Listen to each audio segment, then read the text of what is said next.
Friends, तो कैसे हैं आप सब। आज है हमारा day 21 of 30 days series of business communication. आज की वीडियो के अंदर हम करेंगे 4 टॉपिक्स को cover. Office order, memo, agenda and minutes. क्योंकि बहुत छोटे छोटे टॉपिक्स हमें जो सिलेबस है उसके अंदर दिए गए हैं, इन टॉपिक्स से ज़्यादा से ज़्यादा दो नंबर से या एक क्वेश्चन बन सकता है 4 नंबर का, जो हमसे पूछे जाते हैं ना शॉर्ट नोट, उनमें से एक क्वेश्चन बन सकता है। तो उसके अकॉर्डिंगली मैं आपको ये टॉपिक्स को कवर करवाऊंगी। पिछली जो हमारी वीडियो थी उसके अंदर हमने कवर किए थे 2 टॉपिक, नोटिस एंड सर्कुलर। तो अगर आपने वो वीडियो नहीं देखी है तो जो उसका लिंक है वो डिस्क्रिप्शन के अंदर है, आप लोग जाके चेक कर सकते हैं। आज हम कवर करते हैं सबसे पहले office order. Office orders are written directives issued by a company or organization to communicate policies, procedures, and guidelines to employees.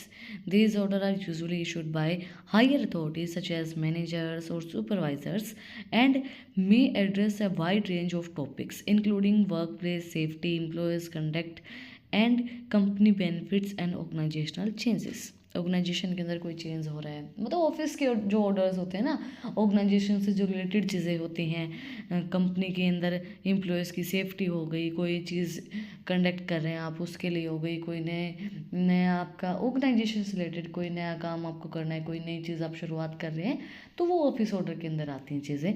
वो ज़्यादातर जो बड़ी अथॉरिटीज़ है वही देती हैं, मैनेजर हो गए, सुपरवाइज़र हो गए, डायरेक्टर्स हो गए, वही ऑफिस ऑर्डर देते हैं। और आपको नीचे वाले एम्प्लॉयज़ थोड़ी ना ऑफिस ऑर्डर देंगे, तो ऊपर की जो बड़ी अथॉरिटीज़ होती है वही ऑफिस ऑर्डर देती हैं। हमें दिए गए एलिमेंट्स ऑफ ऑफिस ऑर्डर। सबसे पहले heading. The office order should include a heading that identify the sender, recipient, date and subject of the order. Office order के अंदर सबसे पहले आप क्या लिखेंगे, हेडिंग, कि भाई आइडेंटिफाई करेंगे कि भाई बेचने वाला कौन है, रिसिपेंट कौन है, डेट क्या है, सब्जेक्ट क्या है उस ऑर्डर का। Introduction. The order should begin with a clear and concise introduction that explains the purpose of the order and provides any necessary background information.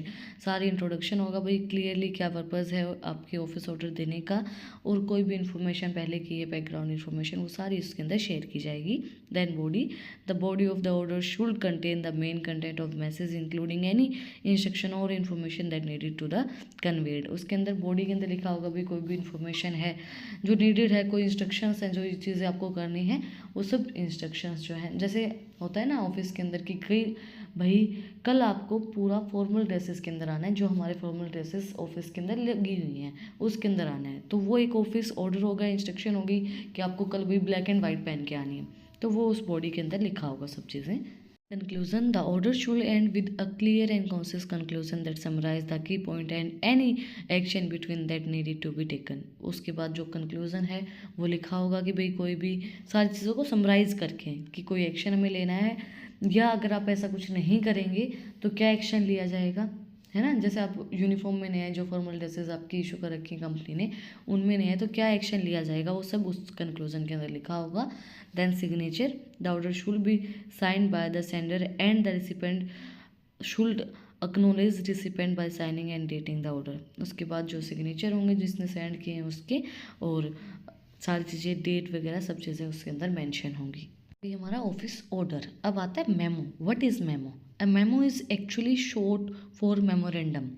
It is one of the most used means of official communication in the business world.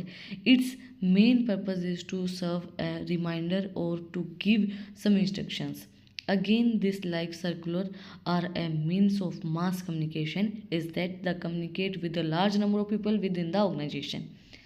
Memo होता है short memorandum का। Memorandum क्या होता है, जो most official जो चीज़ें होती हैं, ऑफिशियली कोई चीज़ आपको कम्युनिकेट करनी है बिजनेस के अंदर, जैसे सर्कुलर होता है जो हमने पिछले वीडियो के अंदर स्टडी भी किया है, उसी तरीके से मेमो होता है बिजनेस वर्ल्ड के अंदर। जो कोई भी इंस्ट्रक्शंस हैं, कोई रिमाइंडर है, वो आप उस मेमो की हेल्प से कम्युनिकेट करते हैं। बहुत बड़ी ऑर्गेनाइजेशन है, एक एक इंसान को कोई भी चीज़ आप शेयर नहीं कर सकते हैं, तो एक मेमो आप इशू करते हैं। उस मेमो की हेल्प से जितने भी ऑर्गेनाइजेशन के अंदर बंदे जिनको आपको वो इन्फॉर्मेशन शेयर करने हैं वहाँ तक आप उनको पहुँचा देते हैं। Usually we write a memo is for one of the following 5 reason. Memo क्यों लिखा जाता है? एज अ रिमाइंडर, रिमाइंडर के लिए, हाईलाइट एन इवेंट और सर्कमस्टांसेस, कोई सर्कमस्टांसेस हो गए, कोई इवेंट है उसके लिए, या फिर टू रिकाउंट एन इवेंट कोई इवेंट को दोबारा से रिकाउंट करने के लिए, भाई ये इवेंट भी हुआ था इस वजह से। Keep an official record of anything, किसी भी चीज़ का एक ऑफिशियली रिकॉर्ड रखना है तो उसके लिए हम मेमो इशू करते हैं। टू पास इन्फॉर्मेशन और इंस्ट्रक्शंस, कोई भी इन्फॉर्मेशन है, कोई इंस्ट्रक्शंस है, उनको पास करने के लिए भी मेमो का यूज़ किया जाता है। Memos have been a popular way for communicating for over a country now. This is because they have many advantages as seen below. Memos को हमारी कंट्री के अंदर बातें शेयर करने के लिए बहुत ज़्यादा यूज़ किया जाता है। तो कुछ उसके एडवांटेजेस हमें दी गई हैं। There are a very cost effective way of mass communication and their transmission is also very cheap. बहुत एक आसान सा तरीका है कम्युनिकेट करने का और बहुत इफ़ेक्टिव है, कॉस्ट इफ़ेक्टिव है, ज़्यादा पैसे वहाँ पे नहीं लगते हैं हमारे, और इजीली हम अपनी बातों को शेयर कर लेते हैं। Advantages is its simplicity. They are very simple to write and understand. बहुत सिंपल होते हैं ये, बहुत इजीली हमें समझ में आ जाते हैं और बहुत इजीली हम उनको लिख सकते हैं। Memos trend to be a brief and to the point. They also reach a lot of people, so they are very time saving as well. Memos जो होते हैं वो पॉइंट टू पॉइंट होते हैं, सारी चीज़ें उसके अंदर पॉइंट टू पॉइंट लिखी होती हैं और बहुत से लोगों तक हम मेमोज को एक टाइम में पहुंचा सकते हैं, तो ये बहुत टाइम सेविंग मेथड भी होता है। They also serve as an evidence in case of dispute. अगर कोई झगड़ा होता है, कोई डिस्प्यूट होता है, तो उसको एक एविडेंस की तरीके से भी यूज़ कर सकते हैं कि भाई हमने तो मेमो आपको भेज के सारी चीज़ें बताई थी, आपने उस चीज़ पे ध्यान नहीं दिया, तो वो हमारी गलती नहीं है। तो एक एविडेंस के तरीके से भी हम उसको यूज़ कर सकते हैं। बात करते हैं कि किस तरीके से मेमो को लिखते हैं। Let us see the steps of writing a memo. सबसे पहले क्या होगा उसके अंदर, हेडिंग।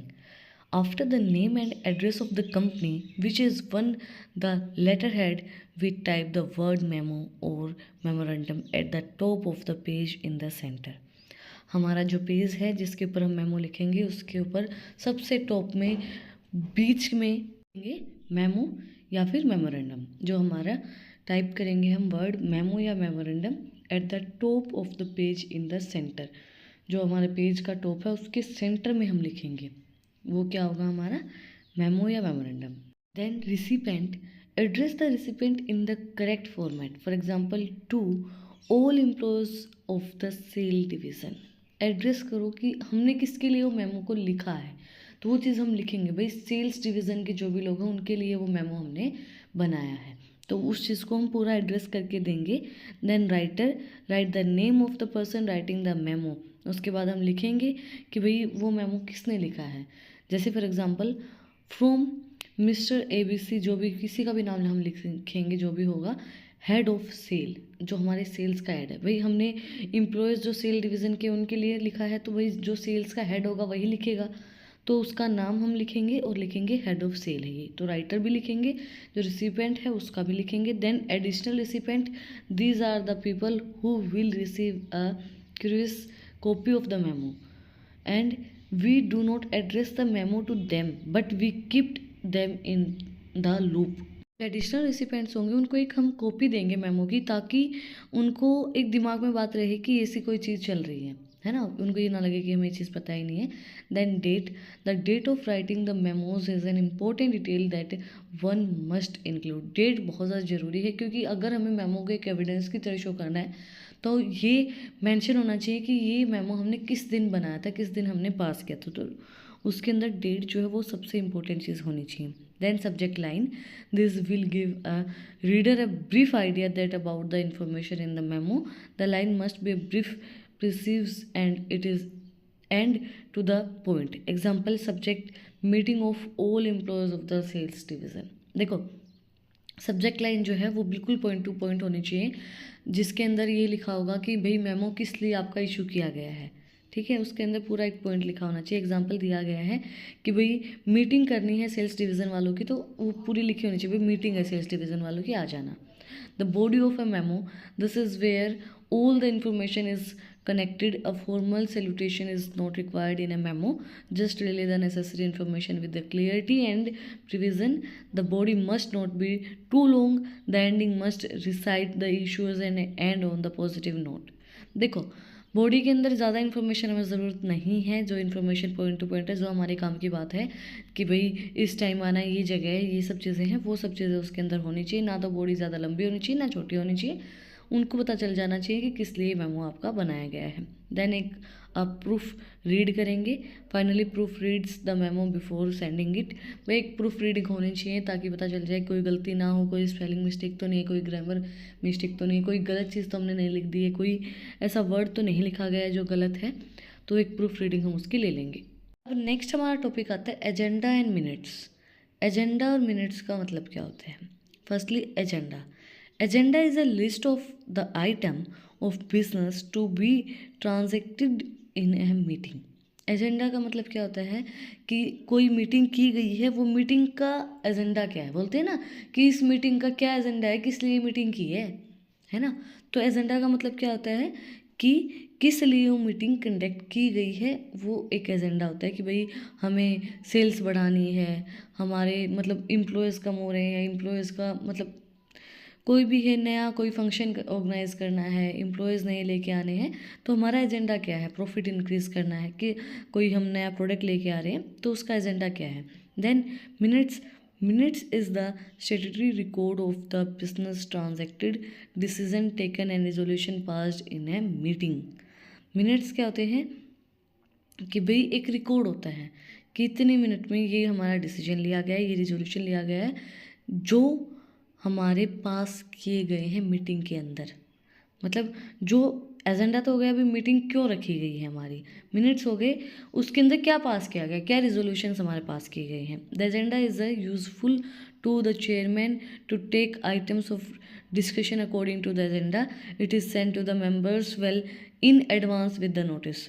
देखो वो नोटिस के थ्रू जो हमारा चेयरमैन है वो बता सकता है कि भाई ये हमारा एजेंडा है, ये इसलिए हमने मीटिंग की है। एजेंडा जो है वो बहुत यूज़फुल होता है कोई चीज़ डिस्कस करने के लिए। अब आप किसी मीटिंग के अंदर आए, आपको ये ही नहीं पता है कि मीटिंग किस वजह से है, तो आप क्या डिस्कस करेंगे, क्या सोच के आएंगे कि क्या बताऊँ मैं, है ना। अगर आपको ये पता है कि एजेंडा ये है भाई, अगर हमें सेल्स इंक्रीज़ करने तो आप कुछ आइडिया दिमाग में लेके आएंगे कि भाई हाँ सेल्स के लिए हम ये ऑफर रख सकते हैं, डिस्काउंट रख सकते हैं, कुछ भी रख सकते हैं। तो वो सब चीज़ें, तो एजेंडा बहुत इंपॉर्टेंट चीज़ होती है। Then minutes, they serve an authentic proof of decision taken in a meeting. They are accepted as evidence in a court of law. Minutes provides a legal sensation or authority to the officers who execute the decision taken. Minutes जो होती हैं वो एक proof होता है जो हम court में भी पेश कर सकते हैं कि एविडेंस के थ्रू कि भाई लीगली अथॉरिटीज़ ऑफिसर्स ने ये डिसीजन लिया था इस मीटिंग के अंदर इतने मिनट्स के अंदर। तो मिनट्स जो हैं वो एक लीगल प्रूफ होता है जो हम कोर्ट में भी शो कर सकते हैं। Agenda is prepared prior to the meeting is held. Agenda जो है वो प्रियोर होता है, प्रियोरिटी होती है कि भाई मीटिंग किस लिए रखी गई है। Minutes is record after the conclusion of a meeting.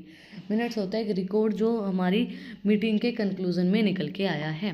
Agenda is recorded in the notice of a meeting. Agenda जो है वो जो नोटिस मीटिंग के लिए दिया गया है उसके अंदर रिकॉर्ड होता है। एजेंडा लिखा जाता है कि भाई इस एजेंडा के थ्रू हम मीटिंग कर रहे हैं, ये हमारा एजेंडा है मीटिंग करने का। Minutes is record in a separate book cold minutes book. Minutes जो है वो मिनट्स बुक के अंदर अलग से एक सेपरेट बुक क्रिएट की जाती है जो कि रिकॉर्ड के अंदर लिखा जाता है। Agenda is prepared by the statutory and approved by the chairman. It is not required to be approved by the members. Agenda तो चेयरमैन के थ्रू अप्रूव्ड ज़रूरी है, ज़रूरी नहीं है सब मेंबर्स उस एजेंडा को अप्रूव करें। चेयरमैन बताएगा भाई हमें ये चीज़ें करनी हैं, जो हेड है हमारा, तो अप्रूव्ड उसी के लिए ज़रूरी है, ज़रूरी नहीं है मेंबर्स भी उस चीज़ को अप्रूव करें। Minutes are prepared by the statutory and approved by the members after some discussion and final confirmed by the chairman. देखो फाइनली तो चेयरमैन ही उस चीज़ को कंफर्म करेगा, बट मीटिंग का जो निचोड़ निकल के आएगा वो मेंबर्स भी भाई उसके अंदर सहमति देंगे तभी निकल के आएगा। तो मिनट्स जो है वो स्टेटरी अप्रूव करता है, मेंबर्स अप्रूव करते हैं, डिस्कशन पूरी होती है, चेयरमैन कंफर्म करता है, तभी निकल के आता है, तभी वो डिसीजंस देते हैं। Agenda is always written in the future tense. Agenda जो है वो हमेशा फ्यूचर टेंस में लिखा जाता है क्योंकि हमारा जो गोल है, एजेंडा इट मीन्स हम गोल भी लगा सकते हैं। हमारा जो गोल है वो हम आगे के लिए सोच के चले ना कि आगे इतने आने वाले 2 साल में 3 साल में हमें ये करना है, तो एजेंडा हमेशा फ्यूचर टेंस में ही होता है। Minutes is always written in the past tense. Minutes जो है वो पास्ट टेंस में लिखी जाती है क्योंकि वो हो चुकी हैं, वो चीज़ें हमने डिसीजन ले लिए, वो रिजोल्यूशन हमारा पास हो चुका है, वो वो जो चीज़ें हैं, जो बातें हैं, वो डिस्कस ऑलरेडी हो चुकी हैं, बट एजेंडा जो है वो आगे आने वाली चीज़ें हैं। हम आगे क्या करने वाले हैं, क्या नहीं करने वाले, वो हमारे एजेंडा के अंदर राइट डाउन होता है। That's it for today. आज हमने कंप्लीट किए हैं 4 topic: office order, memo, agenda and minutes. ये 4 टॉपिक हमने आज के वीडियो के अंदर कवर किए हैं। ये छोटे छोटे टॉपिक्स हैं, बिल्कुल आपको 2-2 नंबर में या फिर 4 नंबर में एक क्वेश्चन आ सकता है। इससे ज़्यादा कुछ नहीं पूछा जाता है इनके अंदर से, क्योंकि बहुत छोटे छोटे हैं, तो इसके अंदर ज़्यादा कुछ नहीं होता है। मैंने आपको 4 टॉपिक आज के वीडियो के अंदर कवर करवाए हैं। फिर भी अगर आपको कुछ डाउट है, कुछ भी पूछना है, तो कमेंट में आप मुझसे पूछ सकते हैं। और अगर आपको इन टॉपिक्स की PDF चाहिए तो टेलीग्राम चैनल का लिंक भी डिस्क्रिप्शन के अंदर है, वहाँ पे भी जाके आप मुझे फॉलो कर सकते हैं। और भी इंटरेस्टिंग रील्स को देखने के लिए इंस्टाग्राम चैनल का लिंक भी डिस्क्रिप्शन में है, वहाँ पर भी जाके आप मुझे फॉलो कर सकते हैं। और अगर आपने वीडियो को यहाँ तक देखा है तो प्लीज़ प्लीज़ सब्सक्राइब के बटन पे एक मुक्का मार दो और बेल आइकन प्रेस करो, ताकि जो सबसे पहली अपडेट है वो आप लोग के पास आए। फिर मिलते हैं एक नई वीडियो के साथ, एक नए टॉपिक के साथ। Like share and subscribe. Thank you for watching my video and enjoy your life.